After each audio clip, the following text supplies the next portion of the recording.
فأصحاب الميمنة ما أصحاب الميمنة وأصحاب المشأمة ما أصحاب المشأمة والسابقون السابقون. الحمد لله. Хвала Аллаху, хвала премногая, благая и благословенная. Я свидетельствую, что нет божества, кроме одного лишь Аллаха, у которого нет сотоварища. Я свидетельствую, что наш господин Мухаммад – раб Аллаха и его посланник, которого он направил к людям. О рабы Аллаха! Я завещаю вам и своей грешной душе бояться Всевышнего Аллаха. Бойтесь Его и повинуйтесь Ему. Поистине Аллах с богобоязненными и совершающими благие дела. Уважаемые братья, в нашей сегодняшней проповеди мы поговорим об отличительных признаках тех, кто являются суфиями. Именно так на русском языке обозначают людей, придерживающихся суфийского пути. В арабском языке синоним слова «суфизм» является «тарикат», что буквально означает «путь». Например, говорят «дело тариката», «положение тариката», «знание тариката», подразумевая то или иное действие, связанное с суфизмом. Ученые-алимы дали очень много определений понятиям суфизм и тарикат, главным из которых, вобравшим в себя основную их суть, является красивое, искреннее обращение к Аллаху. Говоря «искренне», имеется в виду, что именно искренность является ключевым действом во всех деяниях суфия, ибо все, что он совершает только ради Аллаха. Таким образом, главным действием или делом тариката является ихляс, искренность ради Аллаха. Другими словами, все, что делается не ради Всевышнего Аллаха, не искренне, не будет принято Аллахом. А значит, очень важным является для мусульманина стать истинным суфием, то есть делающим все искренне ради Аллаха. Люди тариката и люди суфизма имеют много отличительных качеств, но мы упомянем главные из них. Первое. Знание Корана и сунны пророка, мир ему и благословение Аллаха. Если верующий не знает Коран, не знает сунну, то он не может называться суфием или человеком тариката. Почему? Потому что дело тариката, суфизма, их основа – это Коран и сунна. Именно они дают нам знания, как нужно совершать ту или иную ибаду, поклонение, какие условия столпы нужно соблюсти, выполняя то или иное поклонение. Джунейд аль-Багдади сказал, он являлся величайшим ученым в своей эпохе, обладая глубокими знаниями о шариате и тарикате. Если человек не выучил наизусть священный Коран и не записал хадисы пророка, мир ему и благословение, то нельзя следовать за таким человеком в вопросах тариката. Другими словами, такой человек не может быть шейхом в тарикате, у которого берут знания другие и который наставляет верующих в познании пути приближения к Аллаху, если человек не знает Коран и сунну. Далее Джунейд аль-Багдади говорит: «Все это потому, что это наш путь. Тарикат, суфизм, обособлен исключительно Кораном и сунной». Из этого мы также делаем вывод, что ученые, доведшие до нас знания в Коране и сунне, принадлежали к тарикату, суфизму. Ибо Джунейд аль-Багдади говорит: если ты не знаешь наизусть Коран, если ты не записал, не изучил хадисы пророка, мир ему и благословение, то за тобой нельзя следовать в вопросах тариката, называя тебя шейхом тариката или человеком тариката, ибо шейх тариката должен обладать глубокими познаниями в области Корана и сунны. Если мы обратимся к истории, кто до нас довел Коран и сунну, Коран был ниспослан пророку, мир ему и благословение, в 10 вариантах чтения. Чтобы вы поняли, о чем речь, объясню на примере аята из суры Аль-Фатиха «Малики йовмиддини». С ударением, как мы читаем с вами, и это более извечное чтение. Но есть еще вариант чтения «Малики йовмиддини», без ударения в слове «малики».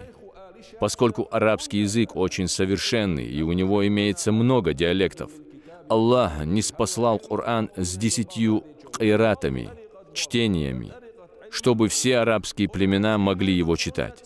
Ни один из этих 10 вариантов чтения Корана не дошел до нас от пророка, мир ему и благословение, до сегодняшнего дня, не будучи в цепочке их передачи шейхи тариката, ученые суфии.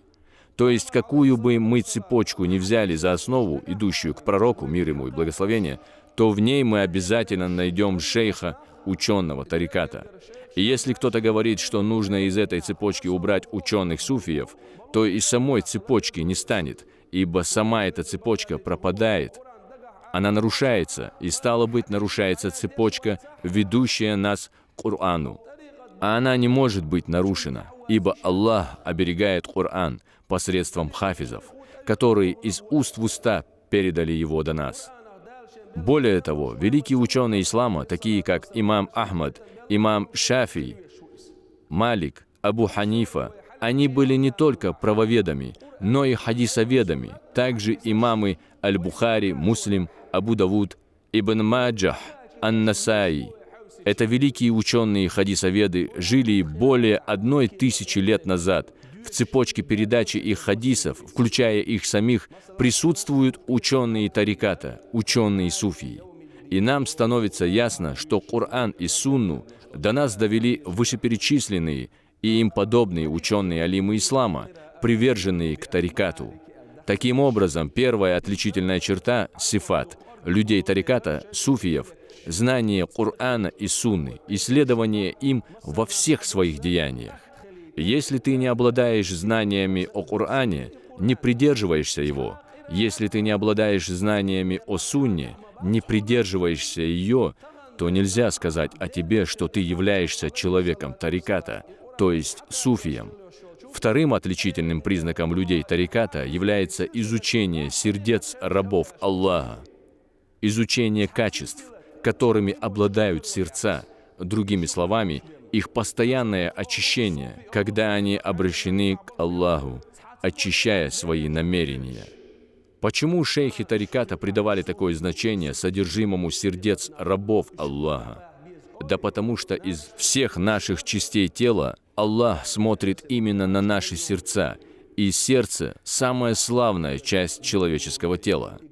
Посланник Аллаха, мир ему и благословение, говорит: «Ихсан – это когда ты поклоняешься Аллаху так, как будто бы видишь Его, хотя на самом деле не ты Его видишь, а Он тебя». Это часть ответа пророка, мир ему и благословение, на вопросы ангела Джибриля, когда он спрашивал пророка, мир ему и благословение, об исламе, об имане и о ихсане.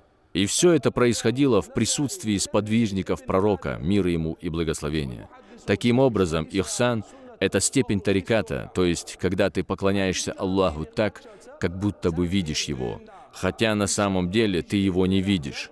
Это главный столб, главная основа дела тариката. Шейхи тариката, ученые суфии, приближенные Аллаха, все их усилия были нацелены на очищение сердец рабов Аллаха от всего, что может вызвать недовольство Аллаха. Это духовные наставники. Они же целители сердец. Они показывают нам путь, как очиститься от болезней сердец, которыми недоволен Аллах. Они наши целители. Эти великие ученые, шейхи, приближенные Аллаха, усердствовали в том, чтобы найти способ исцеления сердец, углублялись в соответствующих науках. Посланник Аллаха, мир ему и благословение, сказал: «Аллах не смотрит на вашу внешность и на ваше богатство, а смотрит на ваши сердца и на ваши поступки. Люди могут быть разные, одни физически здоровыми, другие, наоборот, слабыми. У одних может быть красивая внешность, у других нет. Но Аллах не смотрит на нашу внешность и на наше богатство, а смотрит на ваши сердца и на ваши поступки. Следовательно, из всех частей нашего тела Аллах смотрит на наши сердца. Если сердце человека хорошее, значит и его деяния благие. И наоборот, если сердце человека скверное, то и его деяния скверны. Аллах не примет такие деяния. Поэтому, чтобы Аллах принял от тебя твои деяния, тебе необходимо устояться в тарикате, а именно достичь степени ихсана, которого обозначил посланник Аллаха, мир ему и благословение. Имам Аль-Газали, да смилуется над ним Аллах, являющийся доводом ислама, говорит: «Я узнал, что путь тариката становится полным, совершенным знаниями и поклонением Аллаху. Нужны знания о Коране и Сунне и деяния в соответствии с ними. Если что-то одно из этих двух отсутствует, значит путь тариката человека не может быть полным. Например, есть знание, но нет поклонения, или есть поклонение, но нет знаний, как его совершать. Во всех этих случаях тарикат верующего не может быть полным». Два направления, два составляющих одного пути знания и поклонения в соответствии с этими знаниями. Далее имам Аль-Газали говорит: пользой, исходящей от тариката, является отчуждение, оставление всех соблазнов, которые вызывают недовольство Аллаха, также очищение наших тел и душ от всех нечестивых качеств, скверных нравов, в итоге очистив свое сердце от всего, кроме Аллаха, украшая сердце, обращенное к Нему.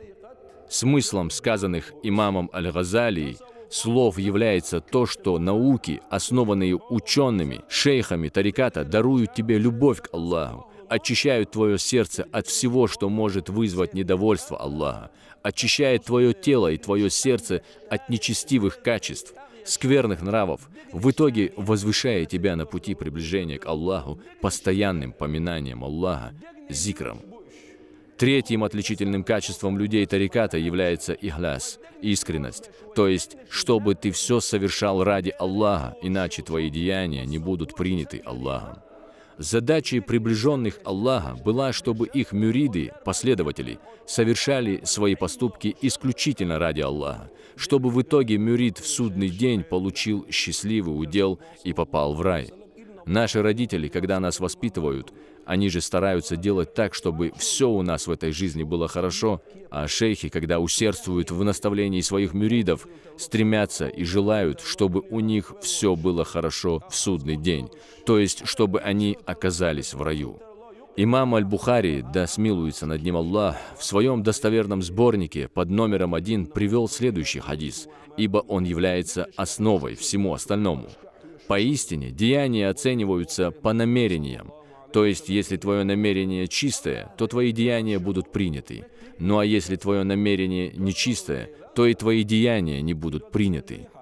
Великий приближенный Аллаха имам Аль-Кушайри, автор труда Ар-Рисала, повествующий о тарикате, и этот труд нашел одобрение у исламской уммы.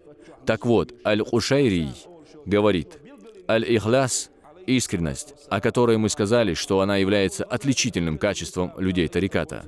Аль-Ихляс — это твоя покорность исключительно одному Аллаху. Другими словами, когда ты усердствуешь на пути приближения Аллаха, ты усердствуешь исключительно ради приближения к Аллаху, а не к кому-либо другому. То есть ты не поклоняешься, чтобы кто-то из людей сказал, как сильно он молится, или чтобы тебя похвалили, или преследуя какую-либо другую цель. То есть у тебя нет никакой другой цели в твоем поклонении, кроме приближения к Аллаху. Вот это и есть ихляс, поклонение, совершаемое исключительно ради Аллаха. Четвертым отличительным качеством людей тариката – это правдивость. Правдивость в поклонении, правдивость в разговоре. Всевышний Аллах говорит в Коране: «Во имя Аллаха, милостивого ко всем на этом свете, и лишь к уверовавшим в день суда.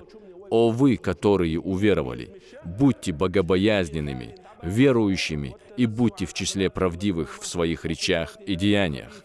А кто из рабов Аллаха были самыми правдивыми в своих речах и деяниях? Прежде всех пророки и посланники, мир им и благословение Аллаха, затем их сподвижники, ибо они из приближенных Аллаха являются наивысшими по степени, затем табаины, последователи сподвижников, затем великие приближенные Аллаха, шейхи, они были правдивы в своих речах и деяниях.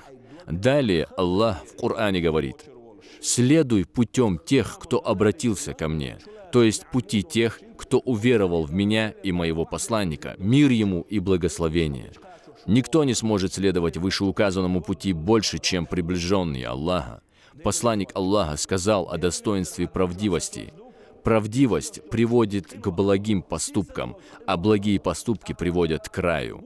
Человек будет говорить правду до тех пор, пока перед Аллахом он не будет записан как правдивый. Если ты не правдив в своих речах и своих поступках, то не говори, что ты относишься к людям тариката, что ты суфий. Подумайте, если правдивость является качеством людей тариката, то как же мы нуждаемся, чтобы усердствовать на пути тариката? Имам Аль-Кушайри, да будет доволен им Аллах, объясняя суть правдивости, говорит: это опора того, что ты совершаешь. Опора, как мы знаем, держит скину, крышу, и если убрать ее, то они рушатся. То же самое и с твоими деяниями. Они разрушаются, если в них нет правдивости. Далее цитата. «В правдивости твое дело становится полным, оно становится упорядоченным. Наименьшей степенью правдивости является равенство между явным и тайным, то есть одинаковость того, что в душе и на языке. Это когда своим языком ты подтверждаешь то, что в твоем сердце. Это наименьшая степень правдивости». В завершении нашей проповеди упомянем о пятом отличительном качестве людей тариката. Это скромность, смиренность. Вести себя скромно перед другими верующими, ибо Всевышний Аллах повелел самому славному из людей посланнику Аллаха, мир ему и благословение: «Склони свои крылья перед верующими, будь добр и милосерден к ним». Другими словами, не показывай им горделивый вид при общении, будь скромным, будь добрым и милосердным к ним. И это повеление, несмотря на то, что никогда пророк, мир ему и благословение, не стал бы проявлять высокомерие, ибо это относится к большим грехам. Аллах уберег своего пророка, мир ему и благословение, от всех малых и больших грехов, ибо в этом повелении пример для нас с вами, оно через пророка, мир ему и благословение, обращено к нам. Пророк, мир ему и благословение, сказал, что к нему пришел наподобие Каабы ангел и предложил выбрать. Хочет ли он, мир ему и благословение, быть пророком и царем, или же пророком и рабом Аллаха? Тогда стоящий рядом ангел Джибрил подал мне знак: будь скромным, смиренным. Другими словами, не будь пророком и царем, а будь пророком и рабом Аллаха. Далее пророк, мир ему и благословение, говорит: я выбрал второе, и тогда Аллах возблагодарил меня за это. А именно, я стану первым, над кем разойдется могила, и кто выйдет из нее в судный день, и первым, кто будет делать шафаат, заступничество. Мать правоверных Аиша, да будет доволен ею Аллах, говорит: самым величественным и принимаемым Аллахом поклонением является смиренность и скромность. Посланник Аллаха, мир ему и благословение, сказал: к твоей смиренности, скромности перед Аллахом, когда ты находишься в каком-то обществе, если ты сел у двери и при этом не подумал, почему они меня не посадили на почетное место, то это говорит о том, что ты являешься скромным, смиренным рабом Аллаха. Именно такими качествами обладали шейхи и приближенные Аллаха и учили им своих мюридов. Пусть Аллах воздаст им наилучшим добром, и да укрепит нас Аллах на их пути. Произнеся эти слова, я прошу великого Аллаха даровать прощение мне, вам и всем остальным мусульманам. Так молите же Его о прощении. فأصحاب الميمنة ما أصحاب الميمنة وأصحاب المشأمة ما أصحاب المشأمة والسابقون السابقون